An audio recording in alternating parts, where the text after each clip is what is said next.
qui incombe à nos orateurs est de la plus haute importance.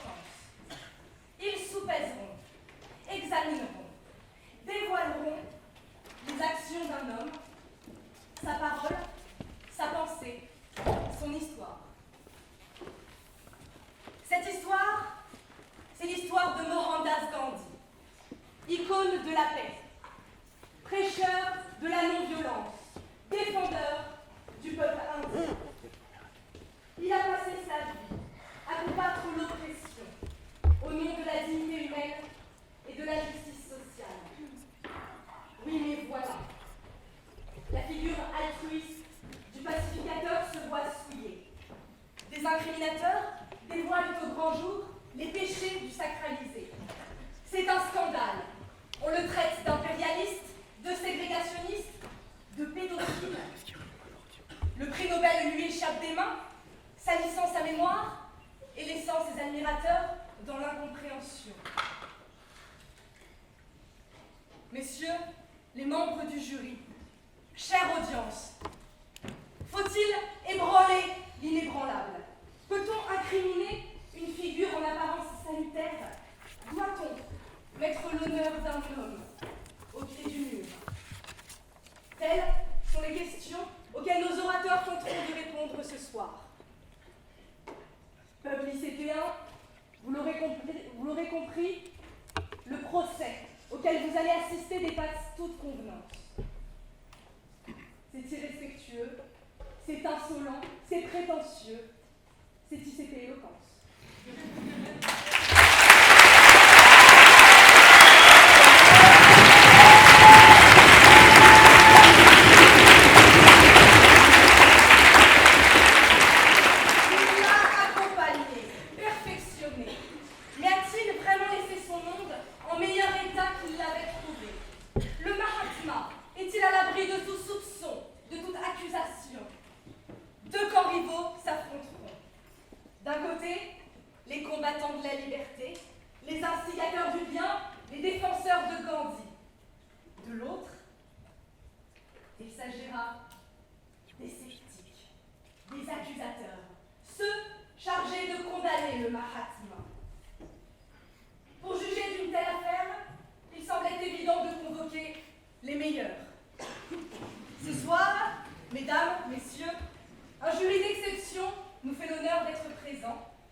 Mesdames, messieurs, chers amis, qui dit grand procès, dit jury d'exception.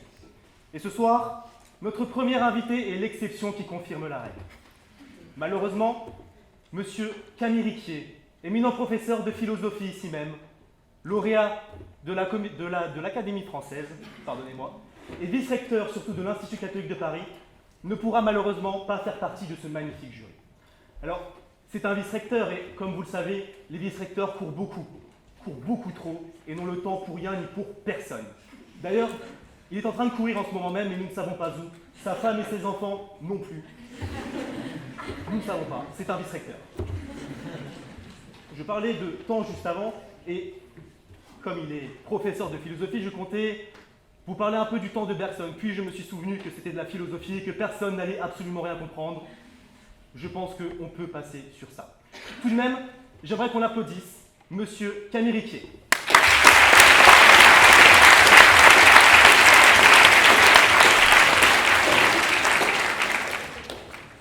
Son nom ne vous est peut-être pas familier.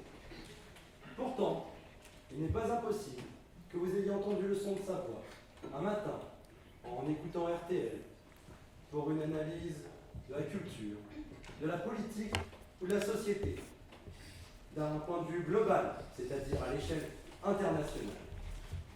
Le premier membre de ce prestigieux jury est une grande dame du journalisme français. C'est une experte des sujets internationaux. Elle est d'ailleurs la rédactrice en chef du service étranger de la rédaction de RTL, où elle officie depuis 30 ans. Nous avons la chance inouïe, ce soir, d'avoir parmi nous un avocat, une journaliste et une femme politique. L'esprit du philosophe Vaughan ailleurs. Ça n'empêche que nous avons trois des grands corps de métier des sciences sociales. Et ce soir, même si en temps normal, ils ne s'apprécient pas, telle la Trinité, ils associeront leurs forces pour juger avec un œil juste, celui de la justice. Nous sommes d'autant plus chanceux de l'avoir parmi nous, car au-delà de sa connaissance des enjeux internationaux, elle est diplômée d'histoire et de sciences politiques. Ce bagage intellectuel hors du commun lui permettra de juger avec une vision pluridisciplinaire Gandhi. Certains la connaissent déjà pour sa défense du vin français, qu'apprécie tout particulièrement Melania Trump. Ce qui lui a valu d'ailleurs le plus beau compliment du monde de la part du président le plus orange de l'histoire des États-Unis d'Amérique, c'est-à-dire être pire que Jim Acosta. Et pour cela, elle mérite sa place ici. Et avant de dévoiler son nom, quelques applaudissements s'il vous plaît.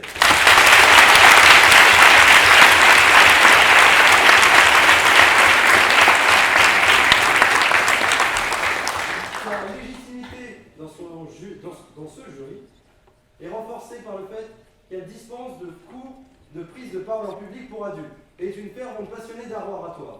Alors s'il vous plaît, je vous demande un tonnerre d'applaudissements pour Madame Béatrice Adjane.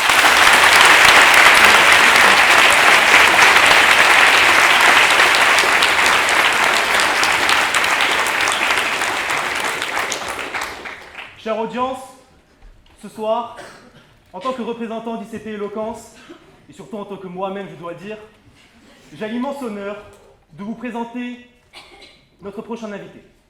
Je vais d'abord un peu vanter ses mérites, et au-delà d'être un maître du droit français, au-delà d'être avocat à la Cour de cassation ou au Conseil d'État, c'est une légende dans le milieu de l'éloquence. Depuis 2013, il fait partie des formateurs du projet Éloquentia. Projet qui d'ailleurs a fait l'objet d'un documentaire à voix haute. J'espère que vous l'avez tous vu. Tout récemment encore, vous avez pu le remarquer dans l'émission Quotidien pour la parution de son dernier ouvrage Sur le bout de la langue. C'est une personnalité médiatique et médiatisée qui gagne à être connue. Chaque Français, où qu'il soit, quoi qu'il apprenne, quel que soit son milieu d'origine, peut avoir besoin un jour de l'arme qu'est la parole. Maître Bertrand Perrier se bat chaque jour pour démocratiser cette parole, pour démocratiser l'art oratoire, pour lutter contre les stéréotypes et contre l'enfermement des classes sociales. Si la parole est un sport de combat, alors il est le Mohamed Ali de l'éloquence. Donc ce soir, ce n'est pas simplement un avocat que nous recevons, ce n'est pas simplement un orateur, non, c'est un bienfaiteur pour la République et pour la France. Mesdames et messieurs,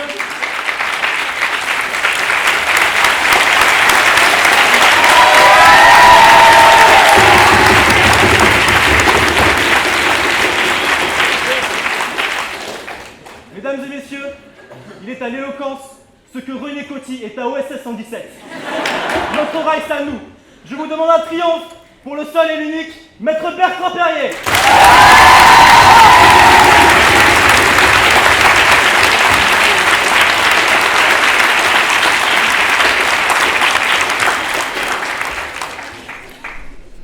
La personnalité que j'ai l'immense honneur de vous présenter, mais vous la connaissez forcément, est la première femme de l'histoire de la République française, sous la présidence de François Hollande et sur proposition du Premier ministre Manuel Valls, à être nommée ministre de l'Éducation nationale, de l'enseignement supérieur et de la recherche. Cette femme est un modèle. Cette femme est un symbole. Que dis-je? Cette femme est une légende. Mais cette femme, c'est d'abord un parcours. Binational, elle a dû se battre avec acharnement pour arriver au sommet. Elle a combattu le racisme, le sexisme, l'homophobie, Elle sera donc intransigeante avec les questions d'intolérance que soulèvera ce grand procès. Ministre du droit des femmes, elle est un symbole de l'égalité entre les sexes. Elle se bat pour les droits des LGBTQ+. En somme, elle défend tout simplement l'égalité de chacun en tant qu'être humain. Le droit de chacun de vivre comme bon lui semble, sans jugement. C'est l'un des combats les plus nobles. Elle a donc la grandeur d'âme pour juger un homme tel que Gandhi. Après un parcours politique remarquable en tant que membre du Parti à la Rose, elle est aujourd'hui directrice générale Global Affaires dans l'Institut de sondage Ipsos. En plus de cela, elle enseigne dans la prestigieuse école qu'est Sciences Po Paris. Juriste de formation, la connaissance du droit ne lui fera pas défaut. Grande défenseur de l'égalité des chances, la culpabilité d'un homme n'aura donc aucune chance de lui échapper. Ancienne porte-parole du gouvernement, elle a dû tout défendre. Absolument tout. Elle saura donc reconnaître un argumentaire fumeux, des paroles vides de sens, ou pire, bien pire, un discours socialiste. Affreux. Mesdames et messieurs, je vous demande une ovation sans précédent pour la présidente de notre jury, Madame la ministre Najat Vallaud-Belkacem.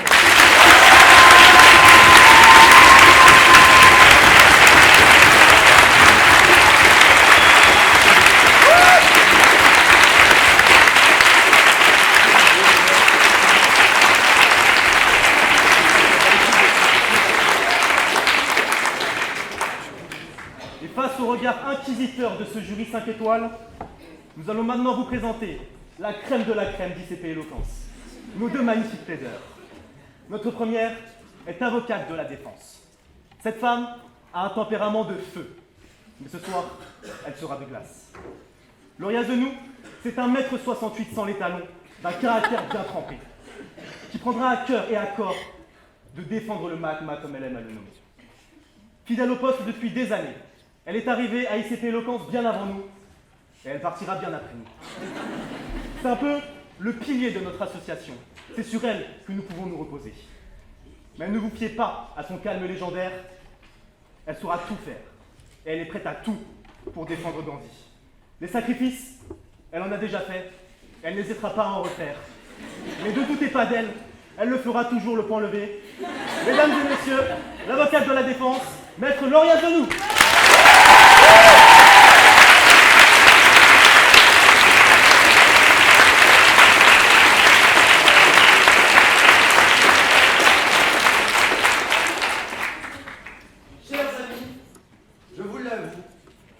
C'est avec une vive émotion que je vous présente le plaideur de l'accusation.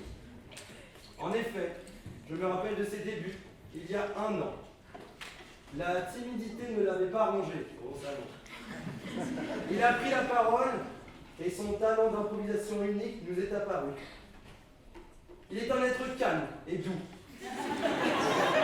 Non, c'est un être plein et entier qui fait vivre les mots avec brio. Il est à ICP Éloquence ce que Platon est à la philosophie grecque. Indispensable. Il est notre président bien-aimé. Vous pouvez l'aimer ou vous pouvez le détester. Nous avons mis des tomates sous vos sièges. Amoureux de la démocratie, il est tout naturellement adepte de l'autoritarisme quand il s'agit d'ICP Éloquence. Je crois, mesdames et messieurs, membres du jury, qu'il mérite des applaudissements qu'on entendra dans la France entière. Applaudissez donc Monsieur Marceau Pérez.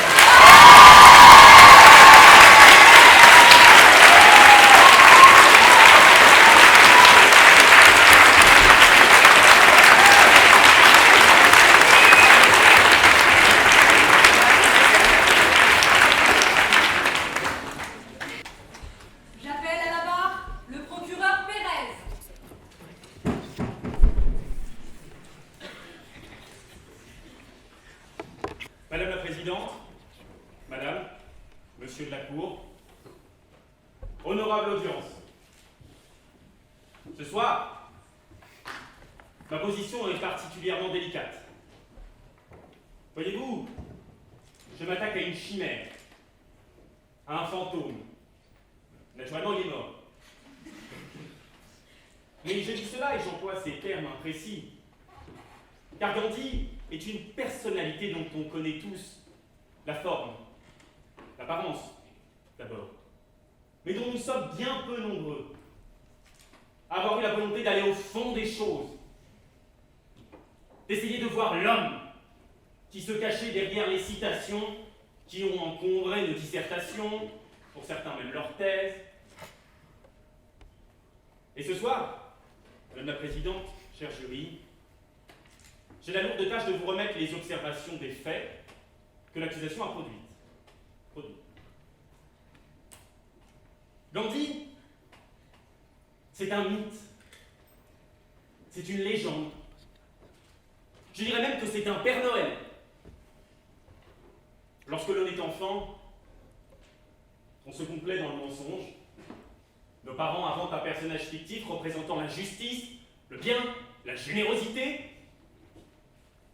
Je ne veux pas présumer de l'âge de toutes les personnes dans la salle, et si vous ne croyez plus au Père Noël, vous croyez encore à Gandhi. Au fond, pour comprendre cet homme, pour comprendre ce mythe, pour comprendre cette articulation dangereuse que l'histoire a fécondée, il faut revenir aux fondamentaux. Je veux bien sûr parler de l'argent. Madame la ministre, Madame la Présidente, vous écriviez dans votre ouvrage, l'a dit, à plus d'imagination que toi, que l'ambition est la richesse des pauvres. Alors Gandhi n'était pas pauvre, loin de là. En revanche, il avait de l'ambition. Ça, ce n'est pas ce qui lui a manqué. Je disais donc qu'il était riche, pour la simple et bonne raison qu'il est né dans une des castes les plus aisées de l'Inde. Il a donc eu une jeunesse entre palais et serviteurs. Il a eu une éducation absolument remarquable. Il a vu le monde. L'Inde, naturellement.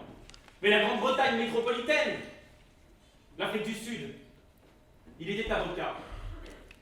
Et je peux vous dire que 150 ans plus tard, nombre de nos concitoyens, de nos contemporains, en France et à l'étranger, ne font que rêver d'avoir eu l'enfance qu'a eu Gandhi, ne font que rêver d'avoir accès à l'éducation qu'il a eue.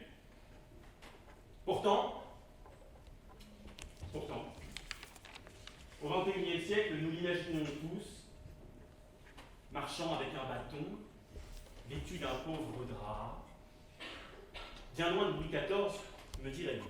On l'imaginerait même tel un saint François d'Assise, mourant sur le sol pour ne rien posséder. Calomnie, supercherie. Mais au fond, être riche n'est pas un crime. Ce n'est même pas un délit. En revanche, le point que je m'apprête à soulever, Madame la Présidente, est répréhensible. Nous avons parlé d'un vice, d'un péché même, et je dis ça dans ces murs. L'avarice, j'aimerais que nous passions à la luxure. Car si nous connaissons la vie publique de Gandhi, ou en tout cas ce que l'histoire nous en a laissé, ce que la propagande nous en a laissé, connaissons-nous vraiment la vie privée de l'homme? Gandhi, pendant la seconde moitié de sa vie, après avoir eu 4 enfants, a décidé d'être chaste, pour se consacrer pleinement à la spiritualité, à la religion. J'ai envie d'hurler extrémisme, j'ai envie de crier fanatisme, mais passons. Donc, dans la seconde partie de sa vie, il a choisi la chasteté après avoir eu 4 enfants, ce qui donc ne l'a pas beaucoup amputé, si vous voyez ce que je veux dire. Et donc, cette chasteté, Madame la Présidente, il faut la mettre à l'épreuve. Ce n'est pas si simple d'être chaste après tout. Alors, chère audience, je serais tenté de vous demander comment il est possible de mettre à l'épreuve sa chasteté. Eh bien, figurez-vous qu'en réalité, c'est assez simple. Il vous suffit, chaque soir, de dormir avec une jeune fille totalement nue, extrêmement jeune, dans une pièce fermée, et puis en vous levant le matin, vous pourrez crier à votre suite « Dieu, que j'ai été chaste !» Mais cela n'est pas suffisant. Détrompez-vous, Madame la Présidente. Pour être parfaitement chaste, il faut continuer cette mise à l'épreuve. Alors rien de plus simple, pour cela, il faut vous faire masser 1 heure durant par une fille tout aussi jeune dans une pièce tout aussi fermée. Peut-être en sortant de la salle, vous pourrez toujours crier Dieu que j'ai été chaste.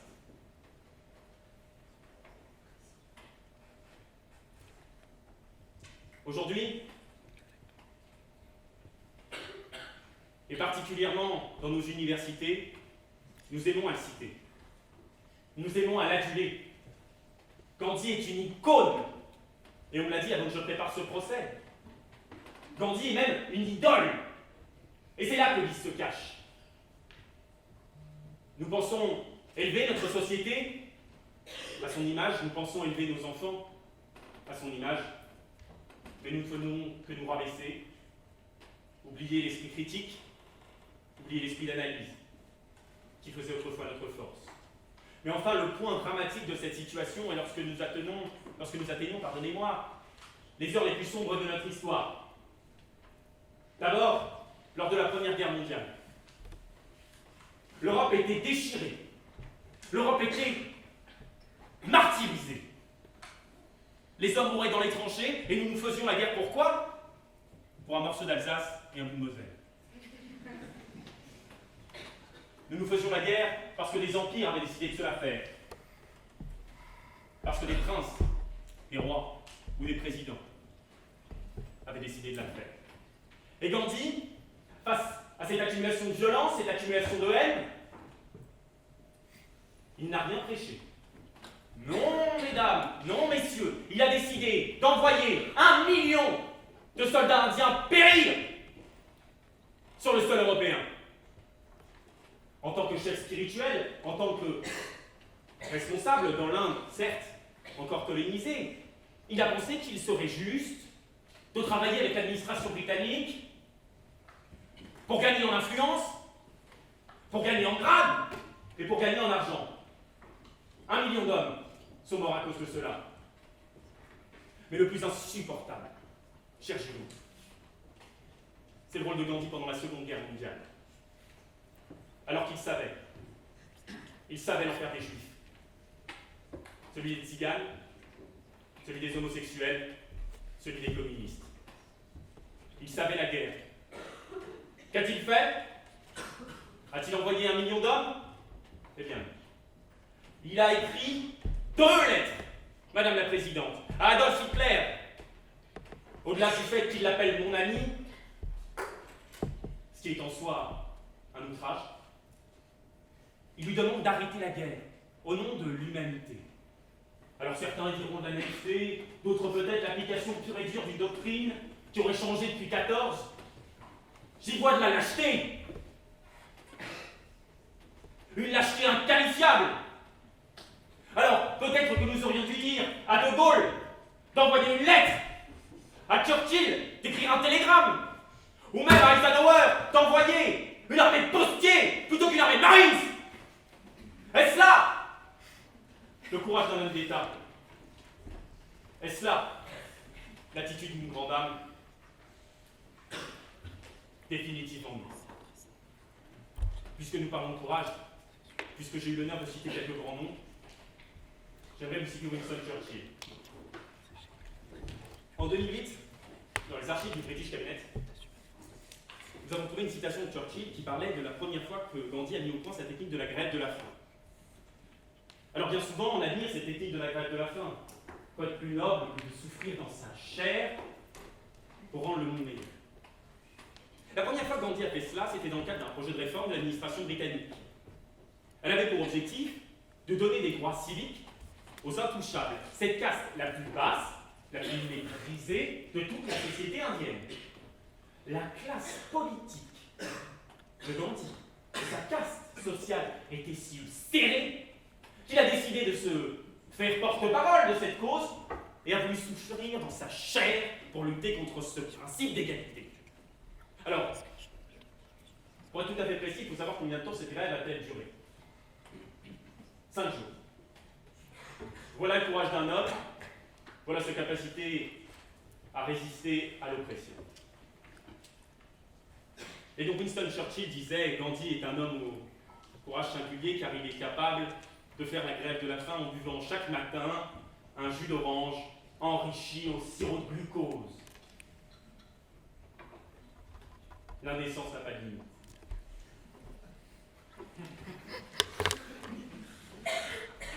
En tout cas, elle fait rire.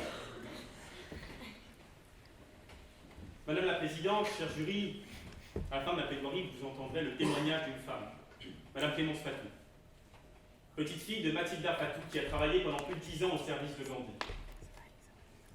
Cette femme, Mathilda, a écrit un journal qui a été retrouvé, que Madame Clémence Fatou pourra nous livrer. Elle nous livrera ce témoignage, celui de sa grand-mère. Et nous parlera de la difficulté qui a été la sienne, de vivre en connaissant le visage de Gandhi et en voyant ce que nous en avions fait. Avant cela, Madame la Présidente, il me faut vous demander une condamnation. Et pour cela, il faut un titre de condamnation. Bien naturellement, cela n'est que symbolique. Bien naturellement, Gandhi est mort et nous ne le déterrerons pas, nous ne reviendrons pas non plus dans le passé pour sauver ses enfants, pour sauver ce million d'hommes, ou pour aider l'Occident, pardonnez-moi, pendant le second conflit mondial. Néanmoins, je vous demande de condamner Gandhi, ne serait-ce que par honnêteté pour notre pays, ne serait-ce que par quête de la vérité, ne serait-ce que par volonté de dire au monde, nous avons compris, nous savons qui il est, nous ne sommes pas dupes. Madame, je vous demande de le condamner, naturellement, pour viol sur mineur, pour trafic d'êtres humains, et pour complicité de crimes contre l'humanité. Madame, monsieur, ce soir, s'il ne fallait retenir qu'une seule chose de ce discours, et j'y étais en introduction, à la rigueur c'est assez simple. Mesdames, messieurs, le Père Noël n'existe pas.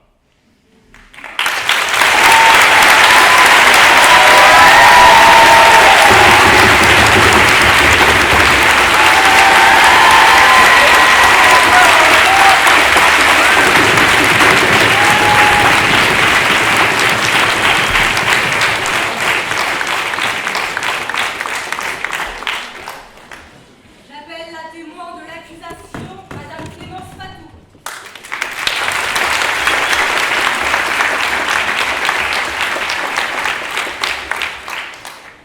Madame Fatou, tout d'abord je vous remercie d'être avec nous ce soir. Sachez que nous savons à quel point il peut être difficile de témoigner devant une cour comme la nôtre, devant un tribunal et devant autant de personnes. Madame Fatou, ma question va être extrêmement simple, mais elle va probablement amener une réponse complète. La première n'est pas une question mais une demande. Pouvez-vous nous raconter l'histoire de Mathilda Fatou? Enfin la question, Madame Fatou, vous qui êtes encore en vie, c'est mieux, particulièrement pour interroger quelqu'un. Pouvez-vous nous dire si aujourd'hui vous souffrez de l'image qu'a Gandhi sur la scène internationale? Je vous remercie, Madame Fatou. Madame la Présidente, Mesdames, Messieurs les membres du jury, chère audience. Je suis ici ce soir pour vous témoigner non de mon histoire, mais de celle de Mathilda Fatou, servante auprès de Mohandas Gandhi au village de Sevagram de 1936 jusqu'à son décès en 1948. C'est la femme qui m'a bercée dans ses bras durant les nuits de cauchemar. C'est la femme qui m'a donné confiance en moi, et ce malgré le fait que mon nom puisse déranger. C'est la femme qui a renoncé à sa jeunesse, à sa famille, à sa vie, pour aider les autres. Et ce, sans jamais se vanter, et ce, sans jamais rien demander en retour. Mathilda Fatou était ma grand-mère. À 13 ans, elle fut arrachée à sa famille pour servir la femme d'un ambassadeur d'Afrique du Sud, chose commune à l'époque. Dieu merci, ses relations avec sa maîtresse furent si bonnes que cette dernière lui apprit à lire, à écrire, en résumé, lui donna une éducation. Quelques années plus tard, ils durent déménager en Inde pour le travail de monsieur, Et c'est ainsi qu'à la mort de l'ambassadeur, Mathilda, qui était déjà devenue maman, dut trouver un travail rapidement, afin de subvenir aux besoins de sa fille. Elle avait déjà entendu parler d'un certain Gandhi, ce nom qui était sur toutes les bouches, connu pour lutter de façon non violente contre l'oppression que subissaient les Indiens face au régime britannique. C'était une figure de paix, de bienveillance. Que demander de plus pour une femme seule en Inde? Elle décida donc de s'engager à son service, mais déchanta très rapidement quand elle commença à le côtoyer. Alors comment, presque 100 ans plus tard, je puis vous raconter ça? Tout simplement, puisqu'il y a quelques années, j'ai retrouvé au fond d'un vieux carton un livre poussiéreux. Il s'agissait du journal qu'elle a tenu presque quotidiennement durant toutes ces années de service. Elle nous raconte son quotidien. Elle nous fait part des échanges, ou plutôt de l'absence d'échanges qu'elle a eu avec Gandhi. Comme je vous l'ai dit, ma grand-mère était maman d'une petite fille lorsqu'elle rentra au service de Gandhi. Elle fut donc très peu présente pour elle. Puisque, comme l'a dit monsieur le procureur il y a quelques instants, pour maintenir Gandhi dans la pauvreté, il faut beaucoup de moyens. Et beaucoup de moyens, cela demande beaucoup de personnel. Chers jurés, pourriez-vous prendre la main d'une jeune fille de 14 ans, l'amener jusqu'à la chambre d'un homme bien assez âgé pour être son père, fermer cette porte à clé et ne reprendre cet enfant qu'au matin levé? C'est ce qu'elle a fait quotidiennement. Certes, il n'y a aucune preuve concrète d'abus sexuels, et quand bien même il n'y en aurait pas. Pourriez-vous envisager qu'un enfant soit exposé à la folie d'un homme soucieux de mettre à l'épreuve sa chasteté? Laisseriez-vous la chair de votre chair, le fruit de vos entrailles, au bras d'un homme prétendant faire vœu d'abstinence, mais dormant sans le moindre vêtement sur lui? Est-ce donc cela que vous nommez la pureté? Voyez-vous, cela témoigne de la contradiction dans le parcours et la personne qu'est Gandhi. Alors, si les attouchements sur mineurs ne sont pas des faits avérés et qu'il est impossible de condamner ce criminel, il me semble néanmoins fondamental de révéler un autre vice du Mahatma, le racisme. Je vous parle au nom de ma mère, de ma grand-mère, mais aussi de toutes celles et ceux ayant été discriminés pour leur couleur de peau. Je ne voulais peut-être pas préciser, mais Mathilda était une femme de couleur. Jamais il ne l'a regardée dans les yeux. Jamais il ne lui a tendu la main. Jamais il ne lui a adressé ne serait-ce qu'un mot. Parce que ses cheveux n'étaient pas assez lisses, parce que ses traits de visage n'étaient peut-être pas assez fins, ou parce que son accent était peut-être trop fort, les ordres qu'il lui donnait passaient par des intermédiaires. Alors non, Gandhi n'est pas l'individu bienveillant qu'il prétendait être. Entre 2012 et 2016, en France métropolitaine, environ 690 000 personnes âgées de 14 ans et plus ont déclaré avoir subi des injures à caractère raciste. Rajoutez à cela 125 000 menaces et enfin 71 000 violences ségrégationnistes recensées. Et l'on persiste dans nos livres d'histoire, sur les plateaux télé, dans nos journaux, sur nos réseaux sociaux, à encenser le portrait d'un homme prônant la non-violence, idole de plusieurs générations, mais qui considérait, pour reprendre ces mots, que les hommes noirs étaient une sous-race. Est-ce cela l'image que vous souhaitez donner à vos enfants? Mesdames et messieurs les membres du jury, je vous pose cette question, car c'est vous qui trancherez au moment venu sur la réhabilitation ou la condamnation de Gandhi. Cette idole qui qualifiait les Africains noirs de sauvages et proclamait la supériorité de son peuple. Comment admettre que Gandhi, l'homme ayant lutté pour l'abolition des castes, puisse admettre une quelconque infériorité ethnique? Alors non, je ne remets pas en cause les années de sacrifice faites par Gandhi pour redonner au peuple indien sa liberté. Son rôle dans l'indépendance de l'Inde, sa marche pour le sel. Mais il est grand temps pour nous de révéler la vérité. Nos enfants ont le droit de savoir, d'accepter qu'il n'était pas parfait, qu'il avait des vices et que ses certitudes étaient mauvaises. Pour la mémoire de Mathilda, pour ses descendants, mais aussi pour ces millions de femmes, hommes, enfants qui ne correspondent pas aux critères de la réussite. Donnez-leur la chance de comprendre qu'une couleur de peau n'est pas un obstacle, mais qu'au contraire, notre diversité est l'essence même de notre nation. Je vous remercie.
Se perpétuer. Maintenant, je sais maintenant comment il est possible de rentrer à nouveau les amphithéâtres en faisant parler des étudiants eux-mêmes. Jamais je n'ai vu autant de monde avec mon cours. Et donc je suis fier parce que c'est les anciens étudiants que j'ai pu écouter là. C'est quelque chose auquel nous pensons nous-mêmes et je suis encore heureux de savoir que c'est les étudiants qui ont fait le premier pas, à savoir de remettre de l'éloquence dans nos amphithéâtres, comme c'était d'ailleurs le cas au début du XXe, où, paraît-il, les joutes oratoires avaient posé Jaurès et Bergson. J'aurais aimé y être. D'autant plus que il faut vraiment se convaincre qu'il y a un retour de l'oralité. On désespère que les cours en ligne, que les nouveaux outils technologiques viennent déserter nos amphithéâtres, mais c'est précisément parce que probablement notre fonction n'est plus celle de tenir un magistère avec un savoir que nous aurions confisqué et qui nous serait à nul autre, mais parce que justement c'est désormais maintenant l'oral, l'éloquence, la parole, le verbe qu'il s'agit de maîtriser et d'apprendre. Voilà, moi-même j'étais un grand timide. Chaque année je surmonte cette timidité et j'apprends à parler en public, et c'est en un sens aussi ce que m'a donné, ce que m'a permis l'université. Alors je l'encourage et j'espère que ça pourra continuer par bien d'autres manières, dont je sais.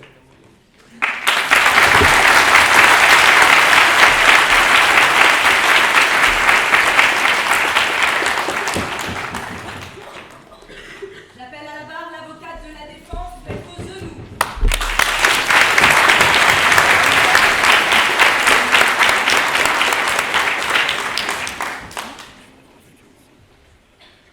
Mesdames et messieurs les jurés, Madame la Présidente, sur le banc des accusés aujourd'hui, voici Gandhi. À votre merci. Accusé des pires atrocités. Cher jury, ce n'est pas qu'à vous que je m'adresse aujourd'hui. C'est aussi à cet auditoire, cette assemblée venue assister au procès du Mahatma, au prix Nobel, jeté en pâture. Ces mots résonnent si étrangement.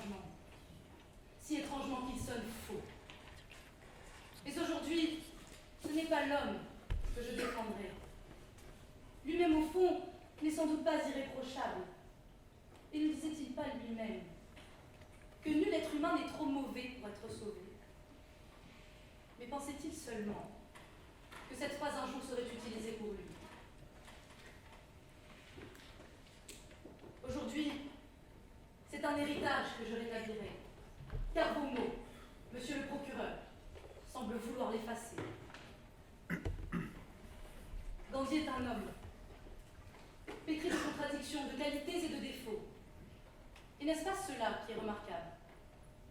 On ne parle pas d'un ange, ni d'un Dieu tombé du ciel. On parle d'un homme, dans sa fragilité, dans les affres de prise de décision si difficiles. Monsieur le procureur, vous évoquiez les correspondances entre Gandhi et Adolf Hitler. Vous les condamnez d'avance. Alors, faut-il ignorer Hitler et le cantonner à un être monstrueux, ou bien tenter de lui redonner une dimension humaine par l'échange, la communication? Ce choix est difficile, cornélien même, mais c'est celui de Gandhi. Et c'est celui d'un homme, de voir dans l'autre un semblable. Et donc, comme le disait Emmanuel Lévinas, de voir dans l'autre un mystère qui m'échappe. Et d'ailleurs, Lévinas n'ajoutait-il pas que le face-à-face avec l'autre peut révéler et réveiller en moi et en lui ce qu'il y a de plus éthique? On le voit. Cela montre chez Gandhi une pensée philosophique qui n'est pas uniquement basée sur la non-violence, mais aussi sur l'altérité, qui permet de faire le pas vers le plus monstrueux des monstres, de lui redonner le sens de l'humain. Je le cite. La non-violence est la loi de notre espèce, tout comme la violence est la loi de l'animal. Entendez cet appel. Il est là, l'héritage de Gandhi. Il est dans la tolérance, dans l'idéal de paix, dans un espoir d'un monde guéri, apaisé. Les temps sont si durs en ce moment pour une telle vision du monde. Et vous, monsieur le procureur, vous acharnez à briser un mouvement, à le rendre obsolète. Vous vous concentrez sur tout ce qui concerne Gandhi, mais jamais sur l'essentiel. Et c'est pourtant cela, l'héritage du Mahatma. Une pensée apaisée sur l'autre. Une volonté non de le détruire, mais de lui permettre de se reconstruire pour rejoindre l'humanité par la non-violence et par l'amour. On a crié à l'utopie. Les plus belliqueux se sont moqués de lui. Alors il valait mieux faire la guerre. Mais les conflits se sont-ils jamais réglés de cette manière? Notre Europe, déchirée par deux conflits majeurs au XXe siècle, devrait se souvenir de Gandhi, qui préférait une posture plus humble pour faire avancer sa revendication pour l'émancipation de l'âme. Mais voilà, votre volonté de nuire à l'héritage de Gandhi ne s'arrête pas là. Vous avez décidé que Gandhi était en réalité un grand prédateur sexuel. J'ai d'abord cru à une vaste plaisanterie, mais vous insistez sur le fait qu'il avait l'habitude de mettre une jeune fille dans son lit tous les soirs. La question que je m'apprête à poser va sans doute déplaire à votre mauvaise foi. Mais qui peut affirmer objectivement, sérieusement, par des éléments concordants, qu'il a abusé d'elle? Depuis le 30 janvier 1948, date de son assassinat, car oui, Gandhi est mort assassiné. Combien ont dénoncé ces agissements? Combien ont porté plainte? Ces langues auraient dû se délier, n'est-ce pas, Madame la Présidente? Mais si rien ne s'est passé, rien, cela ne peut signifier que deux choses. D'abord, Gandhi aurait brisé son vœu de chasteté. Voilà. Alors, allons-nous sérieusement juger un homme pour de tels actes? Cet argumentaire, disons-le, est littéralement aberrant. La seconde issue à ce problème, qui me semble être la bonne,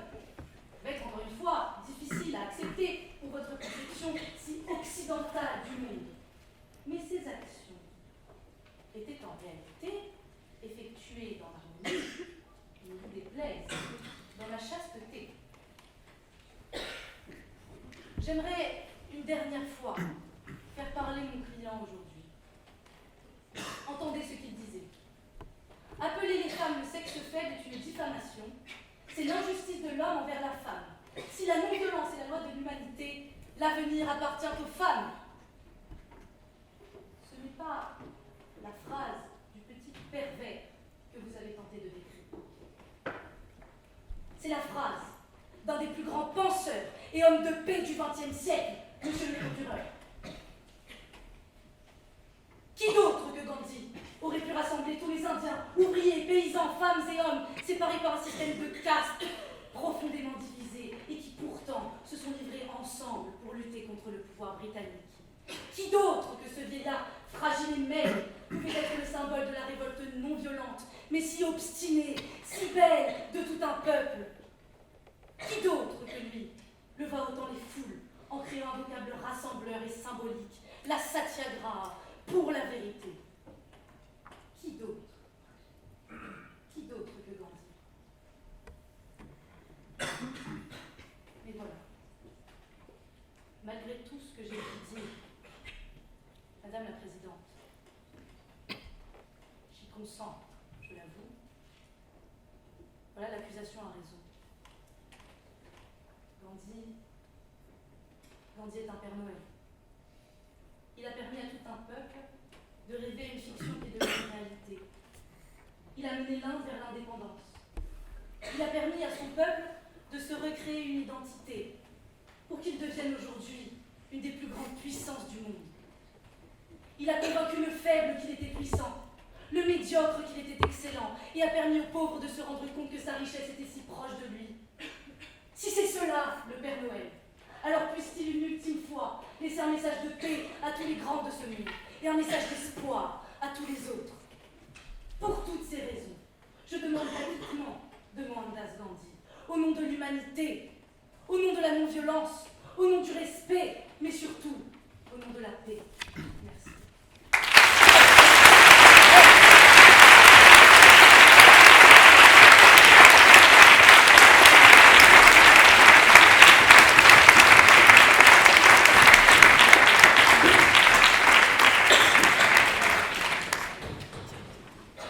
J'appelle le témoin de la défense, M. Arnaud de Pierrefeu.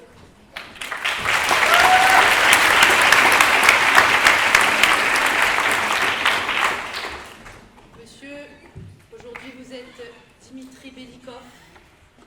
Vous êtes indépendantiste démocrate tchétchène et vous vous battez depuis des années contre les violences et les répressions russes en Tchétchénie. Monsieur, pouvez-vous nous dire en quoi l'héritage de Gandhi vous a permis de résister à l'oppression depuis tant d'années? Merci, maître. Madame la présidente du jury, mesdames et messieurs du jury, chère audience, cher maître, je pourrais vous narrer les exploits du Mahatma pendant des heures. Mais tout d'abord, laissez-moi vous narrer une simple histoire. Le 11 décembre 1994, notre cher Boris Eltsine dépêche l'armée russe en Tchétchénie pour amener dans le giron de notre petite république du Caucase, la Tchétchénie, en sécession depuis 1991, sous la houlette d'un général, haut en couleur, Djorkal Doudaïev. L'opération de police, telle qu'elle était nommée, ne devait durer que quelques heures, voire quelques jours. Environ 150 000 victimes plus tard, c'est-à-dire 14 mois après le début de l'opération, il fut toujours au point mort. Les Tchétchènes, évidemment, continuaient de revendiquer une indépendance que Moscou leur refusait encore et encore, s'enferrant dans un cercle vicieux d'attentats-répression. Aujourd'hui, mon pays, ma terre natale, subit une répression constante sous le joug d'une dictature, osons le dire, russe qui n'a que faire les individus locaux, et des revendications constantes d'indépendantistes et de démocrates à la recherche d'une liberté nationale plus que légitime. Mesdames et messieurs du jury, j'ose le dire, nous mourrons à petit feu. La situation là-bas s'est dégradée depuis la fin de la guerre. Beaucoup de gens en Europe ne comprennent même pas pourquoi les Tchétchènes continuent de fuir leur pays alors que la seconde guerre de Tchétchénie, il est vrai, s'est conclue il y a bien des années. Quelle ironie. La situation, sur le plan des droits de l'homme, évidemment, ne s'est toujours pas améliorée. L'oubli dans lequel est retombée la Tchétchénie permet simplement aux autorités locales d'agir en toute impunité. Quelle honte. Les enlèvements et les meurtres d'éventuels opposants politiques ont toujours cours, certes, mais aujourd'hui ils se lient parfois à l'enfermement et à l'assassinat de civils, n'ayant même plus rien à voir avec la politique russe et tchétchène.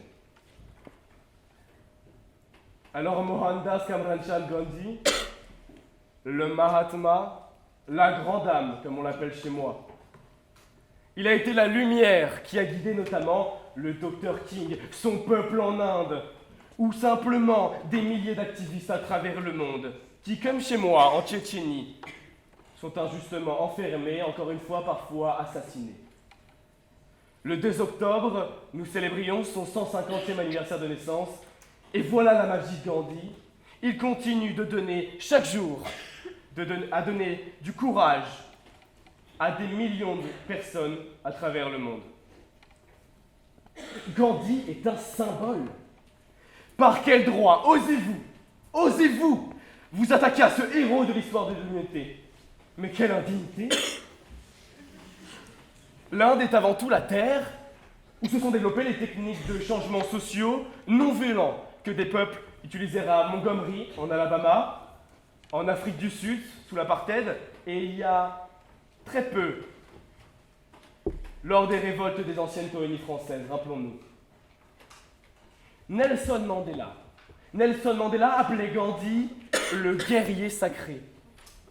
Mais quel titre!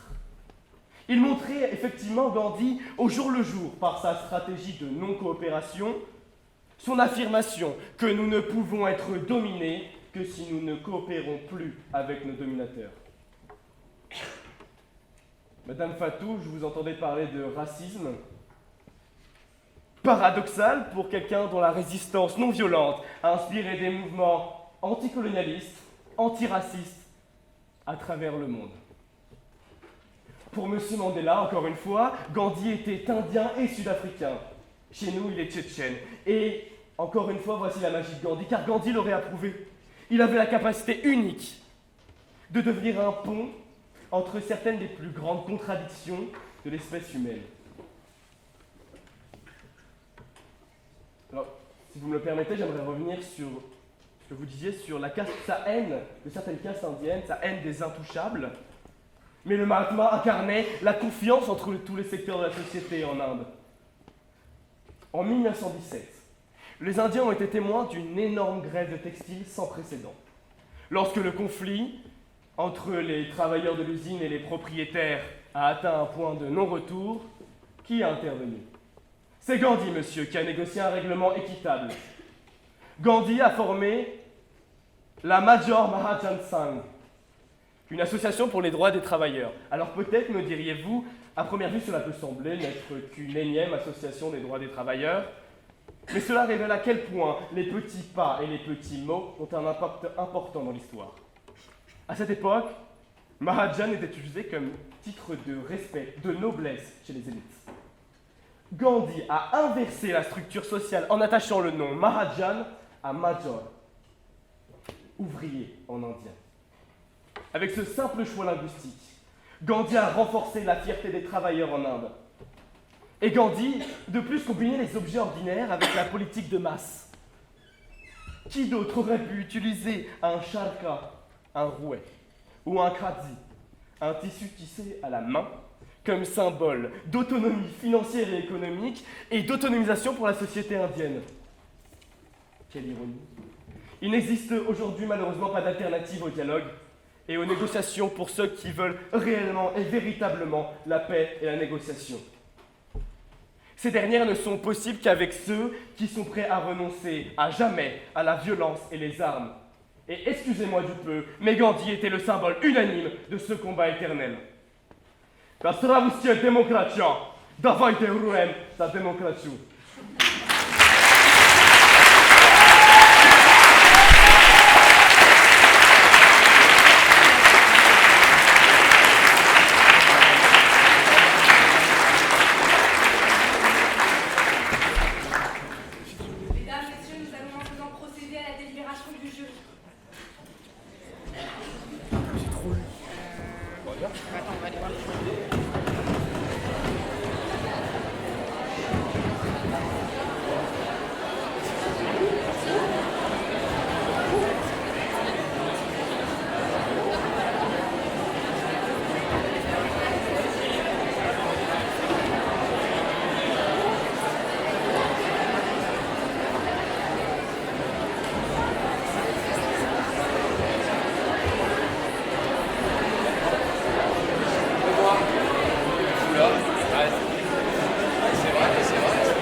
Donc on a décidé d'abord de vous dire un petit mot sur la prestation, où on ne s'est pas du tout ennuyé, donc bravo à vous tous, parce que...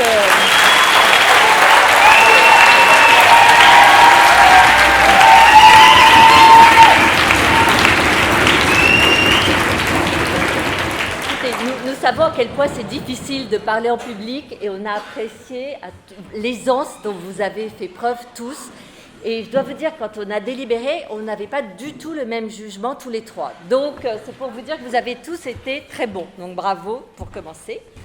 Alors, si je pouvais me permettre, comme journaliste, juste de donner un petit conseil.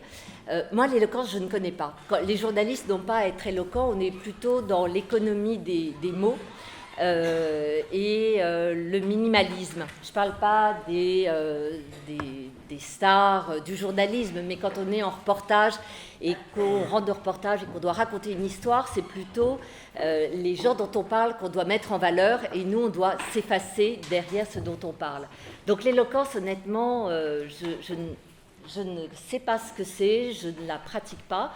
Et en vous écoutant, je me disais juste une chose, c'est que il faut oublier, quand on cherche à convaincre, quand on cherche à émouvoir, à toucher, il faut oublier d'employer trop d'adjectifs qualificatifs. On n'a pas besoin de ça.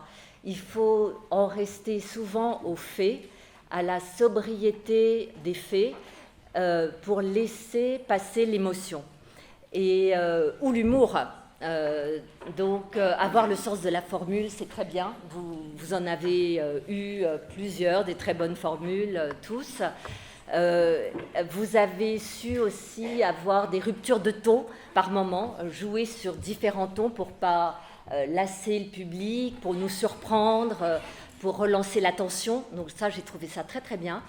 Mais les seuls moments où j'ai eu un peu de recul, je me permets de vous le dire parce que c'est ce que vous demandez aussi, c'est à part les grands compliments qu'on puisse vous faire, c'est d'éviter d'être trop grandiloquent, parce que c'est pas forcément en étant grandiloquent qu'on touche le plus et qu'on est le plus convaincant.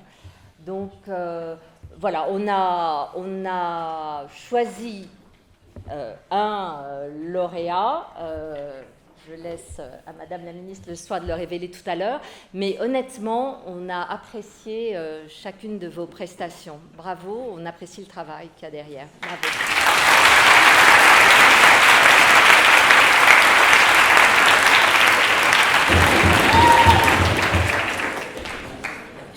Je vous remercie, je prends ça pour moitié pour Mohamed Ali et pour moitié pour René Coty. Puisque ce jeune homme que je ne connais pas m'agresse gratuitement, alors même qu'un jour nous aurons peut-être à travailler ensemble, c'est malvenu. Et je voudrais d'abord dire un mot sur cette jeune fille, charmante au demeurant, qui a présenté la soirée et qui s'est adressée à nous en disant « Messieurs les membres du jury, c'était habile, effectivement, face à la ministre des Droits des Femmes. Je croyais que à l'ICP, on croyait encore qu'un papa et une maman, c'était ce qu'il fallait pour un enfant.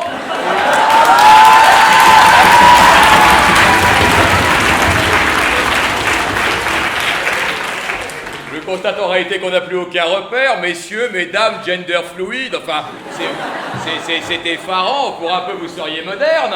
Je constate que vous avez un vice-recteur qui n'a pas de cravate, qui arrive dégoulinant, et que finalement...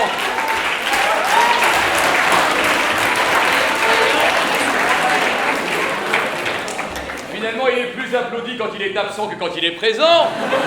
C'est tout le paradoxe des professeurs, et qui s'interrogent pour savoir pourquoi il n'a pas d'élèves. C'est le paradoxe là encore. Et donc, il se qualifie lui-même de Deus ex machina. Finalement, on n'est jamais mieux si bien servi que par soi-même.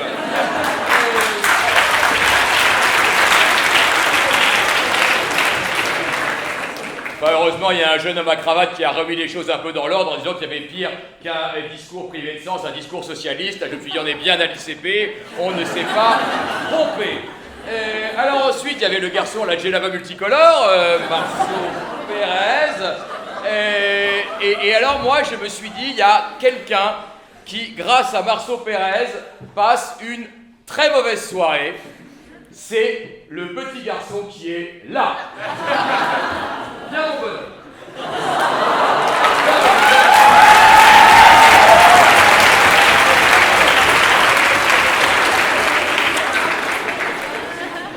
Bien. Donc, je voudrais que l'on imagine la soirée qu'a passée ce garçon, qui a successivement entendu parler de l'inexistence du Père Noël. C'est dégueulasse. Il y croyait encore, il avait quelque espoir. Ses parents pensaient que la gratuité avait encore des vertus. Il croyait depuis peu à la petite souris. Et maintenant, le Père Noël s'effondre. Alors, je te rassure, il existe toujours, hein. C'est le bonhomme barbu qui fait monter des enfants sur ses genoux. Voilà, je ne dis rien, mais enfin, tout de même, tout cela devrait être pénalement répréhensible.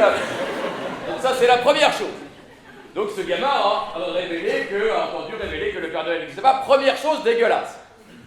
Deuxièmement, il a entendu parler de chasteté, de viol sur mineurs, de jeunes filles de 14 ans amenées dans un lit d'un vieux monsieur. Moi, je dis, c'est moche. Enfin, la responsabilité des gens qui ont amené ce gamin-là ce soir.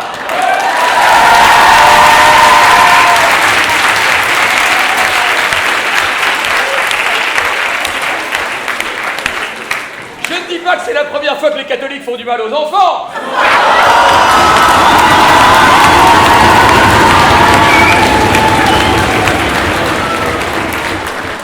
Mais tout de même. Alors ensuite, Marceau Pérez, je vous rembobine la soirée, c'est le seul mec qui s'excite sur le fait que Eisenhower aurait dû envoyer des postiers. Le mec, ça l'excite dans des proportions et le met dans des incandescences. Il tape sur le truc, les postiers d'Eisenhower.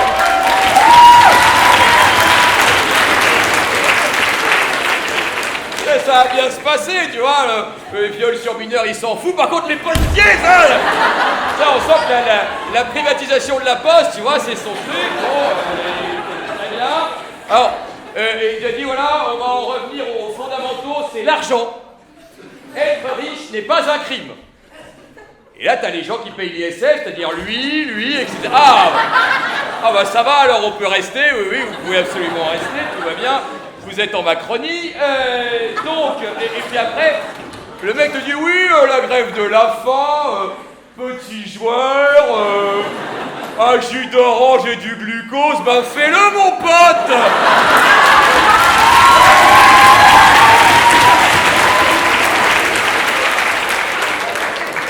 Bon alors après je dis rien sur Clémence, c'est magnifique, mais il faut que la ministre a une activité sociale, elle, donc moi je peux rester, on se parlera après, mais la ministre, elle, a une vraie vie, alors que nous, sinon on serait tout seul. L'avocate, remarquable. Alors l'avocate, c'est la fille qui te dit, question très sérieuse, faut-il redonner une dimension humaine à Hitler?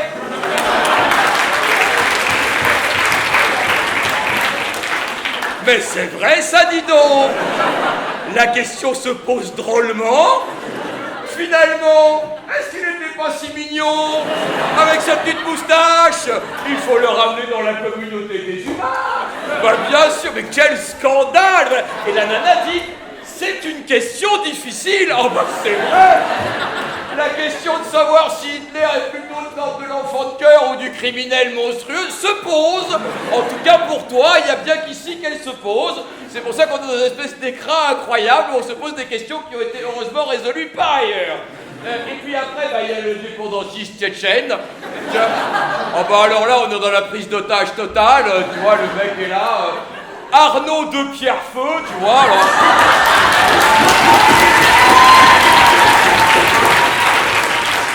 Et le mec arrive, alors moi je suis, je te dis, tu sais pas pourquoi, acteur studio, tu vois, là, il est au cours Florent, tu as voulu fourrer Massoud. Et puis quand même, le petit côté Sarkozy, hein, quelle indignité, c'est-à-dire que le Arnaud de Pierrefeu affleure toujours un peu sous le révolutionnaire tchétchène. Donc c'est là que finalement on est content d'être à l'ICP. Évidemment, Madame le Ministre, je vais vous laisser donner les résultats. C'était formidable. On a passé une très très bonne soirée. Vous avez infiniment de talent. Bravo à tous les quatre. Il faut quand même le faire. Hein. Il faut ça par passion du verbe, par passion de la plaidoirie, par amitié pour vous distraire également. Ils ont fait des vraies recherches, mais j'ai appris vraiment plein de choses. J'ignorais cette face sombre de Gandhi et ça m'a vraiment beaucoup intéressé de vous écouter. Alors, comme votre doyen, je vous souhaite de continuer à faire ce type d'événement. Bravo, c'est une très belle association. Continuez à faire vivre la parole. Et si, comme moi, vous aimez les calembours pourris, je vous dirais, continuez à parler, vous en sortirez Gandhi.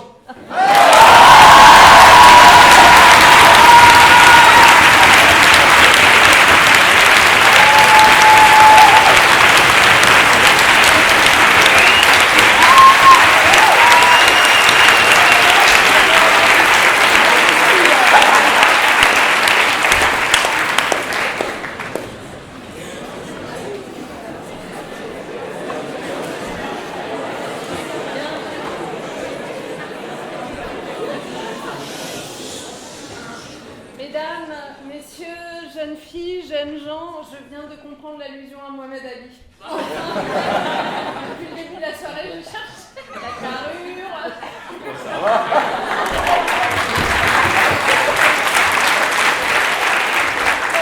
Nous allons tous les trois, je crois pouvoir parler en notre nom à tous les trois, passer une excellente soirée. Vraiment, mille merci pour votre invitation. Bravo pour ces plaidoiries. Moi, ce à quoi vous m'avez fait penser, parce que mes deux collègues ont raison, on a eu du mal à vous départager, vous avez été vraiment très bons.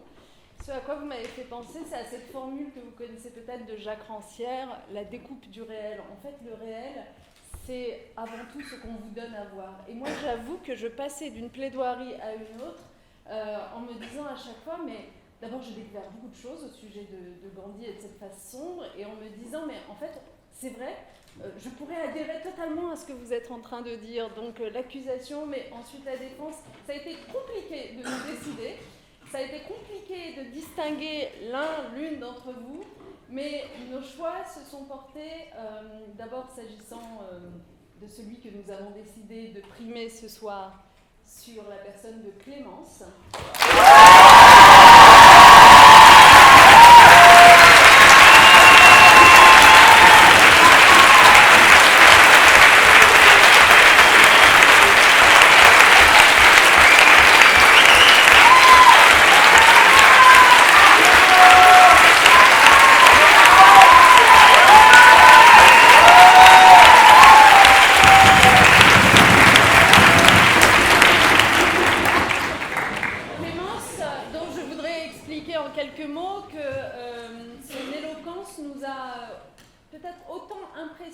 Que sa capacité à créer un climat intimiste dans le récit qu'elle nous a proposé. On s'y serait cru, c'était extraordinaire. On croirait que vous parliez vraiment d'un journal intime qui avait existé. On est bien d'accord que ça n'a pas existé. On est bien suivis.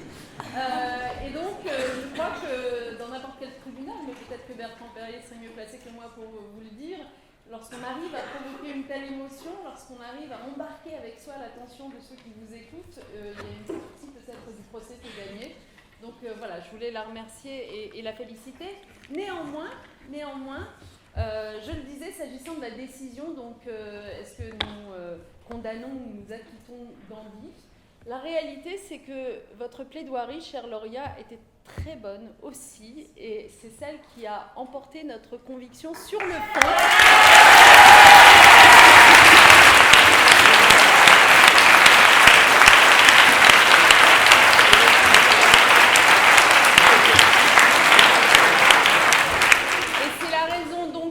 Nous avons décidé d'acquitter Gandhi et nous retiendrons en tout cas une phrase, il en a tellement prononcé, mais une phrase que vous avez rappelée tout à l'heure: si la non-violence est la loi de l'humanité, alors l'avenir appartient aux femmes, et ce soir ce sont 2 femmes que nous primons.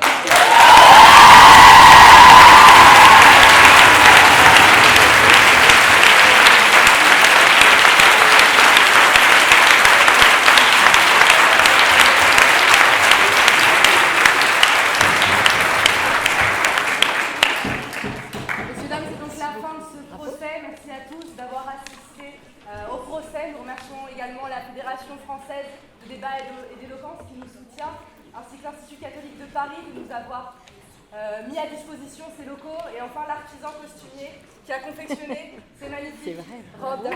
Bravo.